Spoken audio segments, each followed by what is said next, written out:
ও মা, হ্যাঁ, বলো। বলছি দুপুর তো অনেক হয়ে গেল। হয়ে গেছে তো, অনেকক্ষণই হয়েছে। হ্যাঁ, তা বলছি দেখলাম অনেক রান্না বান্না তো করছিলে, কিন্তু আজকে বেশি কিছু রান্না করিনি, অনেক কিছু রান্না মানে বেশি কিছুও করিনি।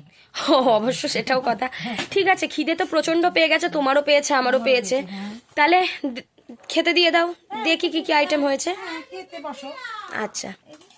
সাদা ভাত, এতে উচ্চি আলু সেদ্ধ দিয়েছি আজকে, আর 5 মিশালি তরকারি, মূলো, ডাঁটা, কুমড়ো, আলু ঠুলু দিয়ে একটা তরকারি করেছে, আর লোটে মাছের ঝাল করেছে। আজকে এই পদেই রান্না করেছে। বাহ, লোটে মাছের ঝালটা তো দারুণ দেখতে লাগছে, লাল লাল ঝাল ঝাল লোটে মাছের ঝাল। আস্তে আস্তেও আছে।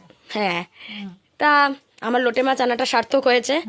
তা ঠিক আছে, ভিডিওটা আজকে এখানেই শেষ করছি। আপনাদের যদি ভালো লেগে থাকে লাইক, সাবস্ক্রাইব, শেয়ার করতে একেবারে ভুলবেন না। আর এরকম অনেক ভিডিও পেতে অবশ্যই আমাদের সাপোর্ট করবেন। আজ এইটুকুই, টাটা। টাটা।